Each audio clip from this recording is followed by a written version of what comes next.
আপনারা দেখছেন হলদিবাড়ি টাইমস। উন্নয়নের কোপে তরতাজা গাছ।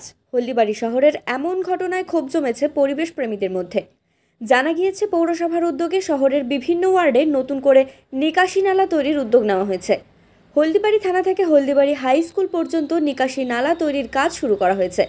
গুরুত্বপূর্ণ ওই সড়কের ধারে রয়েছে জারুল, আকাশমণি, পটকা, শিশিরের মতো বেশ কয়েকটি পুরাতন গাছ।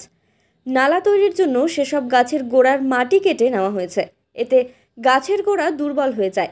গত কয়েকদিনের বৃষ্টিতে গাছের গোড়া থেকে অবশিষ্ট মাটি সরে যায়। এর ফলে বৃহস্পতিবার একটি পুরাতন আকাশমণি গাছ উপরের রাস্তার উপর পড়ে। এতে ওই পথ চলাচল বন্ধ হয়ে যায়। বিপাকে পড়ে স্কুল ফেরত পড়ুয়া সহ হাসপাতালে যাওয়ার রোগীরা। খবর পেয়ে ঘটনাস্থলে ছুটে আসেন ভাইস চেয়ারম্যান অমিতাভ বিশ্বাস সহ পুরকর্মীরা। তবে স্থানীয়দের অভিযোগ, কোনো প্রকার টেন্ডার ছাড়াই ঘটনাস্থলে দাঁড়িয়ে ওই গাছ 40,000 টাকার বিনিময়ে স্থানীয় এক পাইকারের নিকট বিক্রি করে দেওয়া হয়।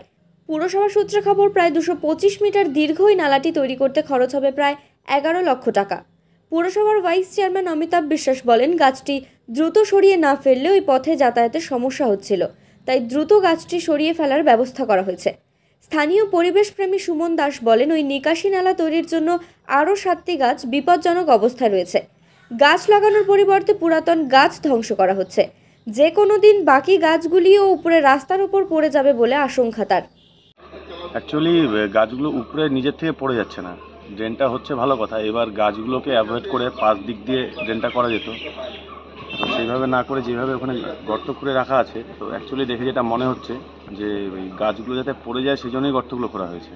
গাছের চারদিকে মাটি সরিয়ে ফেলা হয়েছে। আমি নিজে আজকে গেছিলাম, আমি দেখেছি বিষয়টা। তো এখন বর্ষাকাল, জল জমবে ওখানে, আশেপাশে মাটি আরও নরম হয়ে যাবে, গাছ স্বাভাবিকভাবেই পড়ে যাবে। এবার স্বাভাবিকভাবে গাছগুলো পড়ে গেলে সেখানে ড্রেনটা করতে ওদের সুবিধা হবে আর কি। তো এই জায়গাটা যদি একটু অ্যাভয়েড করা যেত আর কি, যে গাছগুলোকে বাঁচানোর জন্য একটু সাইড দিয়ে করে নিয়ে যদি তাতে একটু রাস্তার দিকেও আসতো ড্রেনটা, তার উপর দিয়ে স্ল্যাব দিয়ে তো করা যেত, বা সিভিল ইঞ্জিনিয়ার যারা আছে তারা আরও সুন্দর পরিকল্পনা দিতে পারতেন। তো আমার একটাই অনুরোধ যে গাছগুলোকে বাঁচিয়ে যাই করা হোক না কেন, উন্নয়নে আমাদের আপত্তি নেই কারোরই, আমিও আপত্তি করছি না, যে ড্রেন হচ্ছে ভালো মানুষের জন্যই হচ্ছে, তো গাছগুলোকে বাঁচিয়ে তো করা যায়। তো সেভাবে যেটা করা হয় সেটাই আমার বক্তব্য। প্রতি গাছ রয়েছে, প্রতিটি গাছই বিপজ্জনক অবস্থায় আছে। ব্যাপারটা যে শুধু এই পরিবেশের ব্যাপার বা গাছের ব্যাপার তা নয়, যেভাবে চারপাশে গাছের চারপাশে মাটি খুঁড়ে রাখা হয়েছে, গাছটা কখন পড়বে কেউ তো বলতে পারে না। এবার পাশে হলদিবাড়ি হাই স্কুল, সেই স্কুলের ছাত্রছাত্রীরা ওই রাস্তা দিয়ে চলাচল করে, এমনি অনেক পথচারীও চলাচল করে, তাদের গায়েও তো পড়তে পারে গাছটা। তো কখন গাছটা পড়বে সেই ভরসায় না থেকে তো ওখানে দিয়ে আপাতত মাটি দেওয়া যায়, বা ড্রেনটাকেই যদি একটু ঘুরিয়ে দেওয়া যায়, তাহলে সেক্ষেত্রে অটোমেটিক ওখানে মাটি জমে গাছগুলো দাঁড়িয়ে থাকতে পারবে।